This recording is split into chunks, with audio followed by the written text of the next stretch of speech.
Welcome to the Baseball Insiders. Happy All-Star Game. I am Adam Weinrib, joined as always by Fansided MLB Insider Robert Murray, and we are both in different places, but also, no, we are not. We're in different hotel rooms, but we're both coming at you live from Atlanta ahead of the All-Star Game tonight.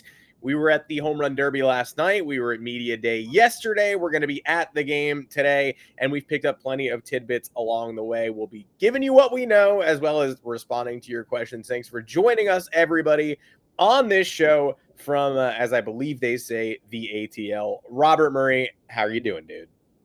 I'm doing great. It is good to be here. We are in the same city. Adam and I actually were able to hang out yesterday for, well, not the first time, but it's been the first time in a very long time. So it's good to spend some time with Adam yesterday and also today as well. So that should be pretty cool.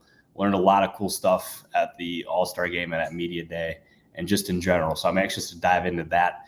Should have plenty to talk about today. I hope Adam Weinrib's his Wi-Fi holds up, because sources tell me it is not exactly the greatest at his hotel, so we'll see. But Adam, good to be here with you. How you doing? Good to be here with you for as long as my Wi-Fi will allow me. Yeah, I feel like there was a lot of noise in here last night when I got back from the Derby. There's a Beyonce concert in Atlanta. I think everybody from the Beyonce concert is staying at this hotel, but I was like, man, a lot of noise is going on, a lot of sounds being made, and somehow a man podcasting tomorrow is going to be the loudest and most annoying of all of them. So hopefully no one calls any hotel security on your boy. We'll have to find out. Hopefully the Wi-Fi holds up. We appreciate everybody joining us today. I hope you enjoyed Eric Cole on the Draft Recap Prospect Show yesterday. We are going to be here trying to figure out our next show, but obviously we had to come to you from down in Atlanta for All-Star. So stay tuned on the remaining schedule. You can usually find us every Monday, Wednesday, and coming up some Fridays ahead of the trade deadline. 3:30 Eastern time on Monday, 1 o'clock Eastern time on Wednesday. Though we will not be live tomorrow, we are flying home. And if you are not a member, what's taking you so long? I see some Discord members in the comments already. You get priority responses in the chat, private Q&As with Robert at 3 o'clock Eastern on Thursdays. In that Discord, you can join at either the All-Star or Rumor Mill tier. Plus, subscribe to the Moonshot, our weekly baseball email newsletter with the Fansided MLB team, including Robert Murray. Breakdown of the biggest stories in the big leagues with humor, insight, behind-the-scenes info. Read all that and more on fansided.com/baseball-insiders, where there is plenty of content from the All-Star Game, from Media Day. Robert, my first Media Day yesterday, it was a zoo, but it was doable. Right? Like, you could navigate through. We got what we needed. If you check the Fansided YouTube channel, there's a lot going on. Someone's asking me to sing Hot to Go. I'm really not sure why, but maybe I will. That's a new one. I've got that on my repertoire. So yeah, maybe not. Maybe, who knows? Maybe it's Battery tonight. You'll see me at the Yard House afterwards. But yeah, Robert, Media Day went off without many hitches. We were sent to the upper deck to sit for some reason, so they could get the players in for about 4 minutes, and then we went back downstairs. But after that, we started picking up nuggets. No, we definitely did. It was nice to go sit upstairs with John Heyman and Dave Lennon and a bunch of the other guys who I've become friends with over the years, and it was fun hearing some people's displeasures. But going into Media Day, I wanted to talk to as many of these guys as possible, and just get to know them and get to talk to them about whatever.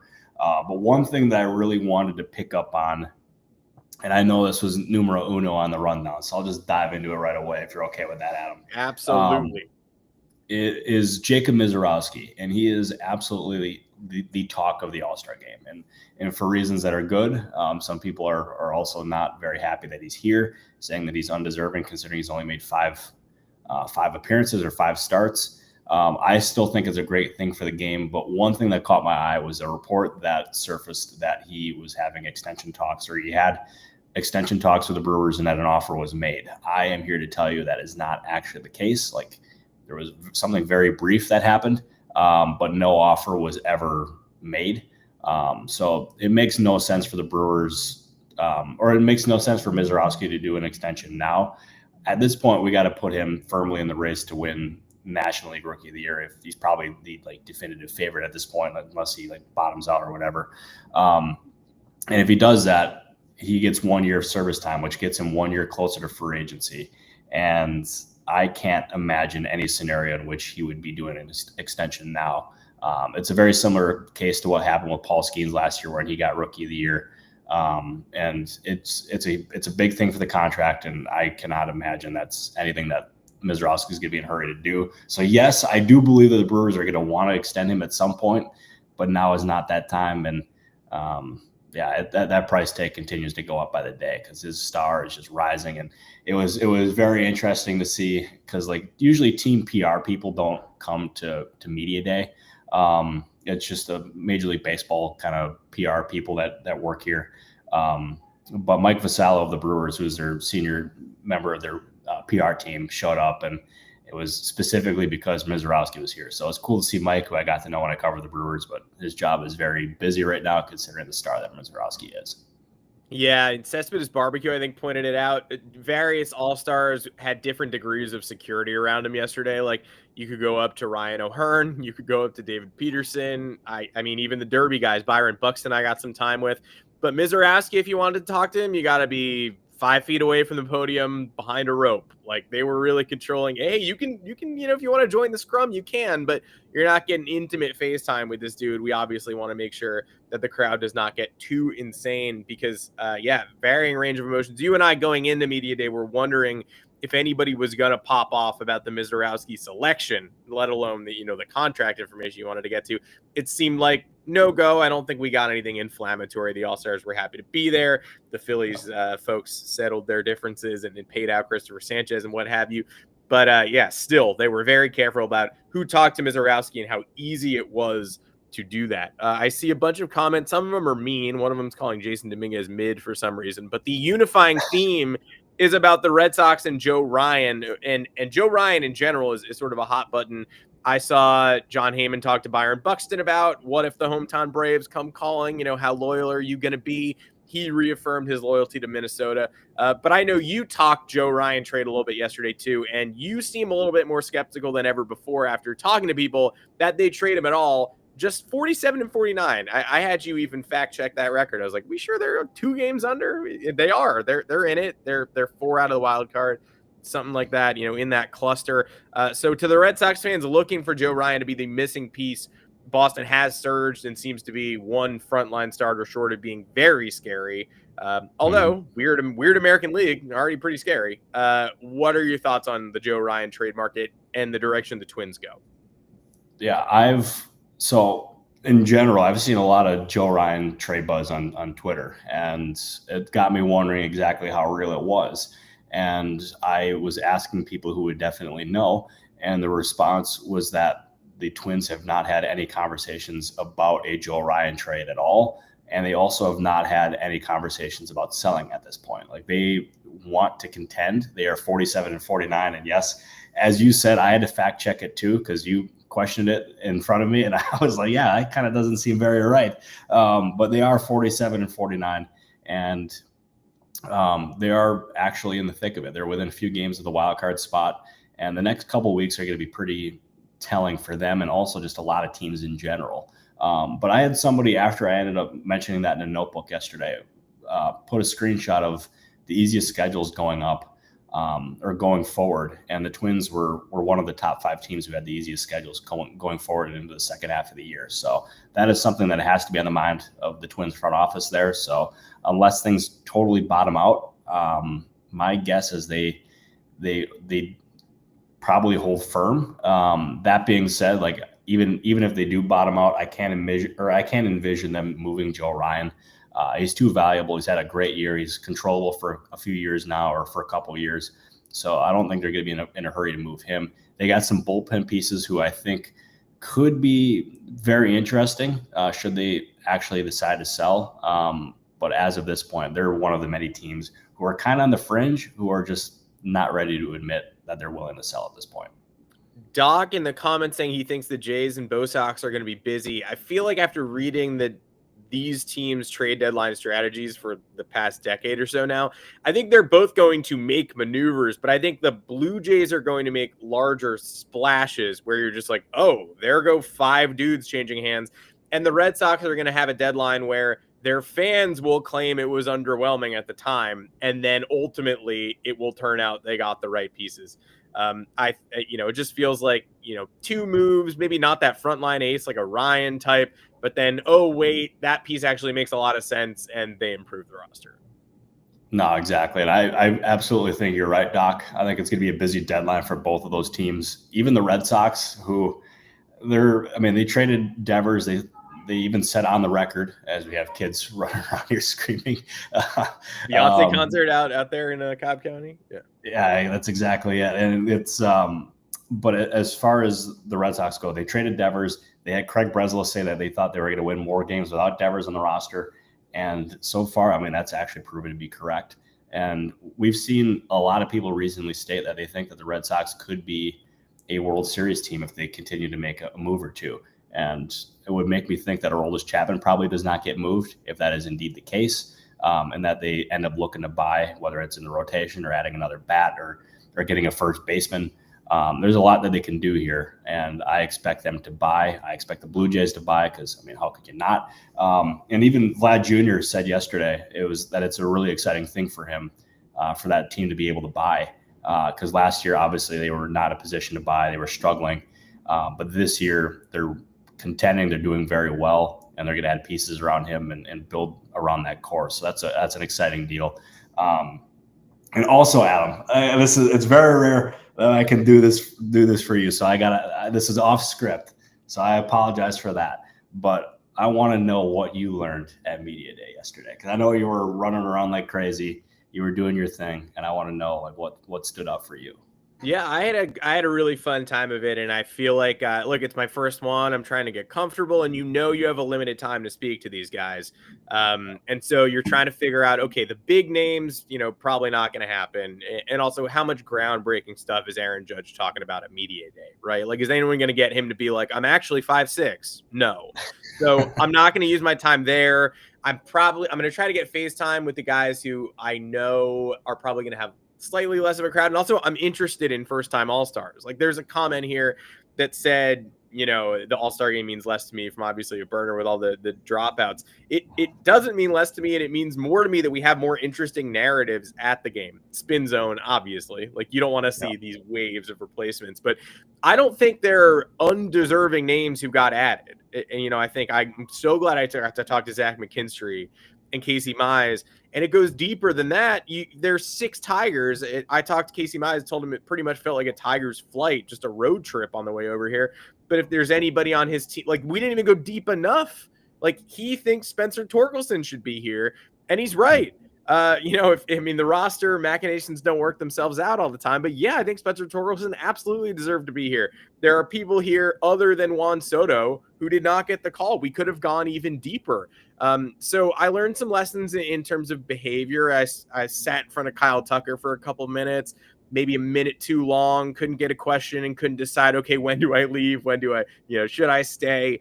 But then by the time the AL came out, I started to figure out the pattern. Some FaceTime with those guys, Josh Hader, Byron Buxton, David Peterson, Andrew Abbott was really cool from the Reds. Talked to him about the honor, what it meant to him to get into the Reds opening day parade last year, which I'm still not sure why he was the guy in the car, but it was amazing. After his rookie season, he got to, see what baseball means to Cincinnati, see what baseball means to these smaller market teams. And Brendan Donovan stood out as a guy who just has so much Cardinals pride. I asked a whole bunch of players, Mackenzie Gore, Hunter Goodman, what it means to wear their team's jersey in this year's game instead of the warm-ups tomorrow. And a lot of people gave, cool answers about it's what it looked like when I was a kid. Max Fried said something like that. But Donovan and Zach McKinstry were the two who really said, yeah, this means the world to me, not only because of, the iconic look, but because of what the Cardinals franchise means and what the Detroit Tigers franchise means. And McKinstry talked about how it goes all the way back to Central Michigan with him, and they're one of the oldest franchises in baseball, and he feels the lineage, and Brendan Donovan feels the importance of wearing the birds on the bat in the All-Star game. I had a bunch of Cardinals fans in my mentions all last night talking about, Cardinal for life, and this just proves it 100%. And those are the kind of little things you can pick up if you're not maybe stuck in that scrum trying to talk to Ohtani and Judge. No, exactly. And I know so many people who spent their entire time around those guys, and getting those stories is a cool deal. And it reminds you, And it's something you've heard me say on this podcast a lot, and I'll say it again, that these guys are people too. And they all have stories, they all have families, they all have goals, they have dreams, and getting to the All-Star game for the first time actually is like it's a huge accomplishment for them. It's like a sense of pride, and they should absolutely be celebrated. So I'm right there with you on that. Like it's never gets old. It's a really cool deal. But I'm also glad that you got to experience it yesterday. And even today now we're going to be talking to a lot of these guys and be on the field. So that'll be fun. But one thing you said that I wanted to pick up on is Spencer Torkelson definitely deserved to be in the All-Star game. Like, he had 21 homers, and I remember, like, at the start of the year, people were writing him off, and it was a lot of questions about whether or not they'd move on from him or if he was even going to be in the majors at this point. But he's had a great start to the year in Detroit. He's been a huge part of their surges to start the season. So I'm right there with you. He deserved it. Yeah, I think, like, sometimes the best trades are the ones you don't make, and a lot of people wanted the Tigers to sell low on Torkelson and drop him in the offseason and just cut bait on the experiment. He's a huge part of the reason why they are at the forefront of that division. I talked to Casey Mize too about, how do you even stay focused when you're like 12, 13, 14 games up, and they've slipped a little bit closer to 500 in recent weeks. Bottom line, it's AJ Hinch for them. Just the fact that he instills, his mantra is to never get too comfortable and to treat every challenge like you are meeting, a new goal rather than this overarching, okay, got to get to the finish line mentality. So I would expect them to, if they don't maintain their pace, at least maintain their edge. And he singled out, look, we saw it last year with us. We were a team with 0.2% chance of making the playoffs in mid-August. So that means that right now, when there's like a 0.2% chance we miss it, still a chance. So I would expect the Tigers to stay focused this year as well. Whether or not they make big additions, they do seem to have that locker room that is built to survive a long season and a postseason.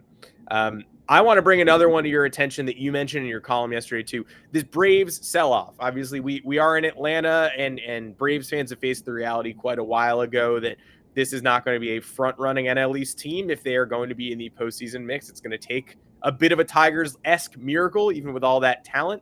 But what is their current take on players who are controlled beyond 2025?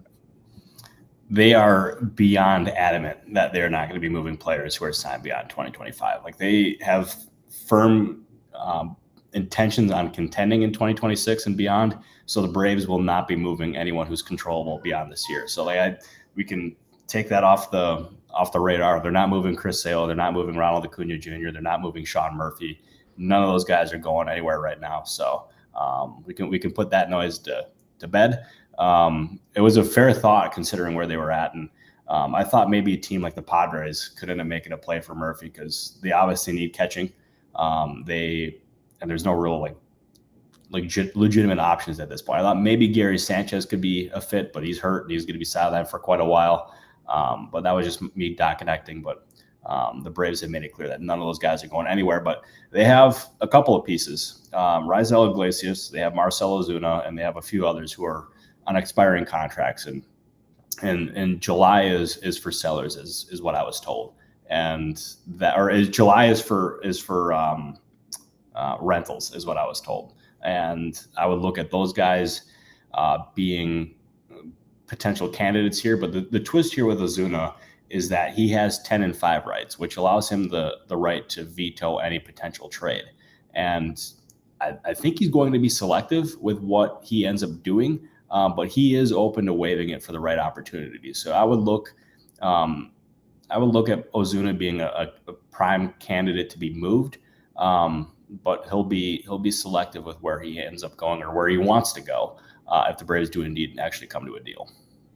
Talking about dudes at Media Day yesterday who were swarmed. I mean, again, it's Misiorowski. It's the biggest names. It's, little controversy. I'll add one more to the mix. You see him in the comments, Eugenio Suarez. Everybody wanted to talk to that guy because you can look, there were features to be written. There were fun little quirky games to be played. There was hilarious content going on. A lot of MLB content creators having, players respond to all sorts of funny things. But in terms of you have precious few opportunities where all-stars might actually get swapped in the coming days. And you definitely have precious few opportunities where that all-star might net the biggest haul of anyone if the Diamondbacks do decide to make him available.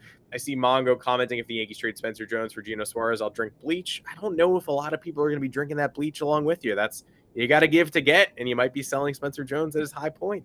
That said, Suarez is a rental, like you noted. I do not think he's Brian Cashman's cup of tea for that reason. But did you get a sense at all of his market, or if you have in the days prior, what are you feeling like the Diamondbacks are thinking with him, with Zach Gallen, their rentals? The Diamondbacks are going to be very busy, and I don't think they've signaled that they're going to be selling quite yet, although teams around the league expect them to ultimately do so. But when they do, Suarez is going to be probably the most coveted guy at the deadline, unless somebody becomes available that nobody expects. But he's a power hitting guy. He's great in the clubhouse. And he can provide an instant bat to a lineup that needs it, or just needs an infusion of talent at third base. And I would look at teams like the Yankees, because he was asked about the Yankees plenty yesterday. I would look at the Mariners, and he even said part of his heart is still in Seattle. The Brewers make a lot of sense there as well. They're like almost every contending team that is in need of a bat is going to probably have interest in this guy, and he'll end up going for a fair amount. I still don't know if it'll be a Spencer Jones type player, because parting with that level of talent for a rental is tough, although we've seen that happen with bullpen guys in the past. So if it happens for a bullpen guy, why can't it happen with an impact bat like Suarez? So he is someone that I definitely expect to be moved if the Diamondbacks do indeed signal to sell.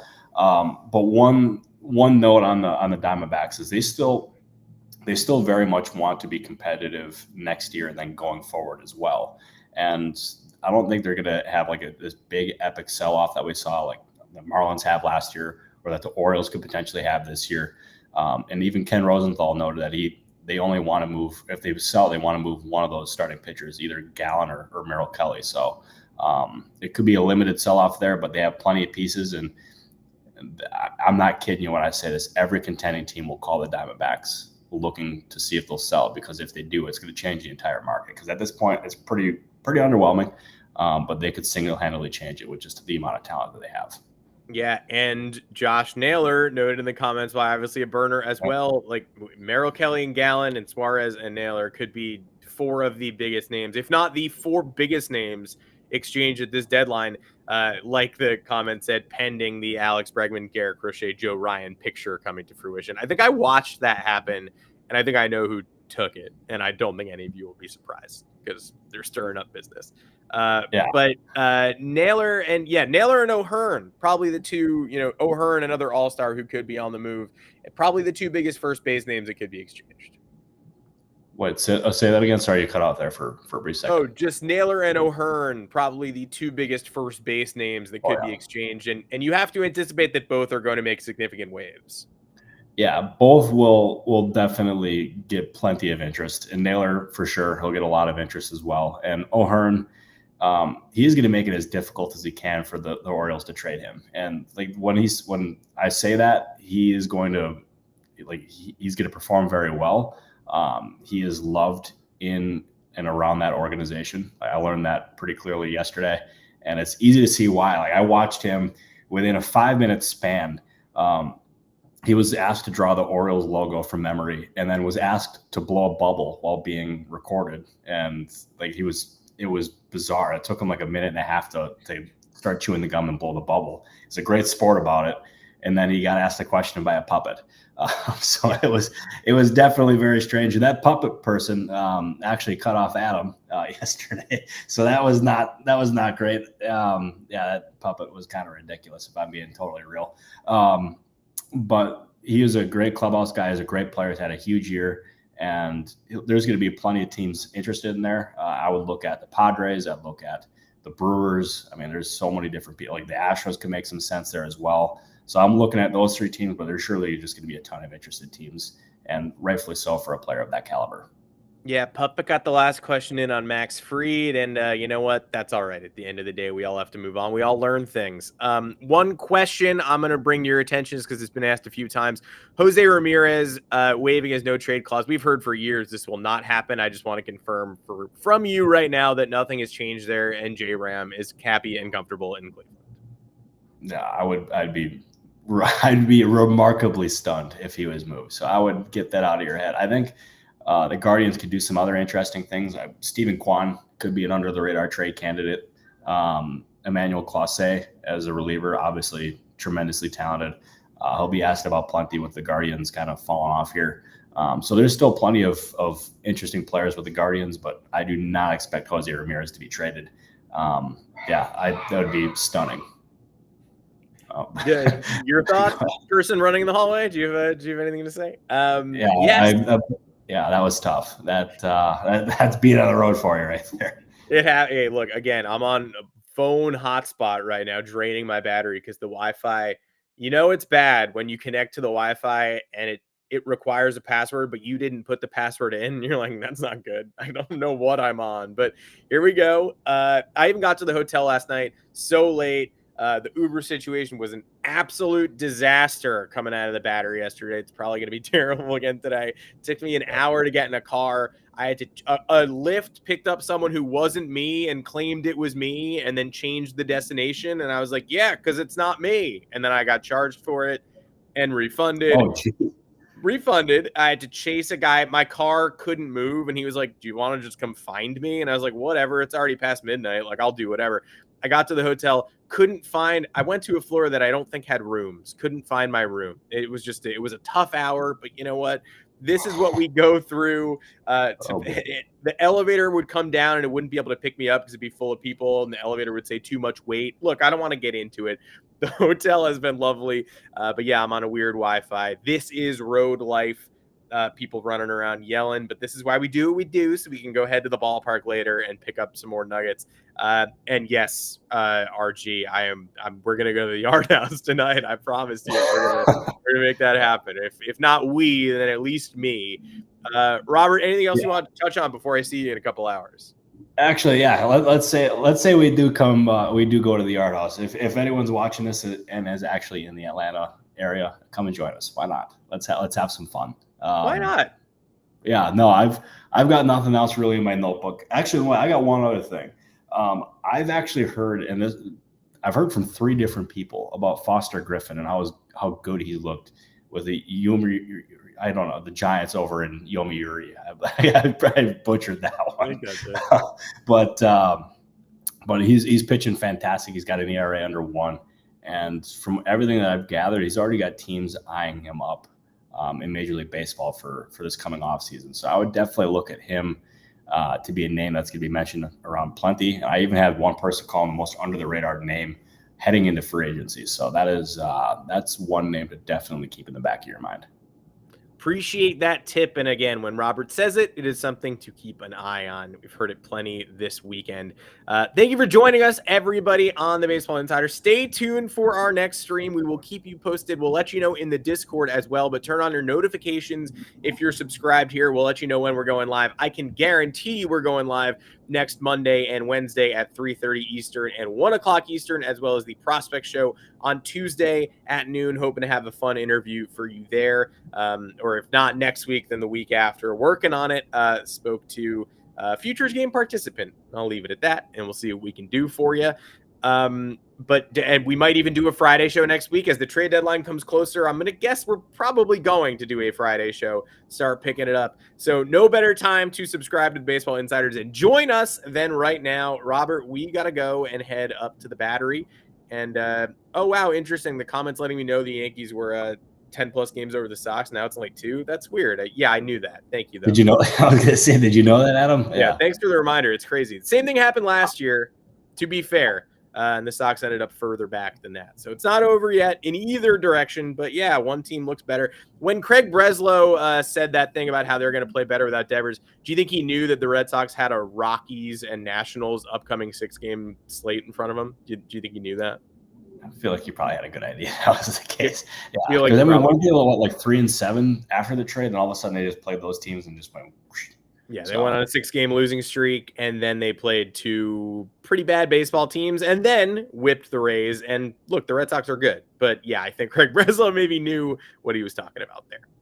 No, for sure, he definitely did. But we'll see if it's sustainable. We'll see if they actually hold course and buy, or if Chapman will be on the move. But as of this point, I don't expect Chapman to be moving quite yet. So we'll see. But I am anxious to get to the ballpark to learn more. I also need to shower because, spoiler alert, I stink. Boom. So yeah, Adam, I appreciate you. Sean, our lovely producer for the day, we appreciate you. Adam, I'll see you in like an hour. Yeah. Yeah. Red Sox, 10-game winning streak, not sustainable. Contention, sustainable. Sweeping the Rays doesn't count. No, I just said I credit the Boston Red Sox for sweeping the Rays. That was extremely impressive. They also got themselves revved up by playing 6 games against extremely bad baseball teams. What would I do if the Yankees missed the playoffs? I don't know. I would accept reality because they've already blown their whole lead on the playoffs. So I don't think you'll see much freaking out for me. Although if you follow me on Twitter, you probably will see a little bit. Probably not their year, but hey, what if it is? What if they have a transformative trade deadline? We don't know, and we will be back on the podcast over the next couple of weeks to try to figure it out. Until the next show, thank you so much for joining us, everybody. We will catch you on the Baseball Insiders. And we will. Thank you, everybody.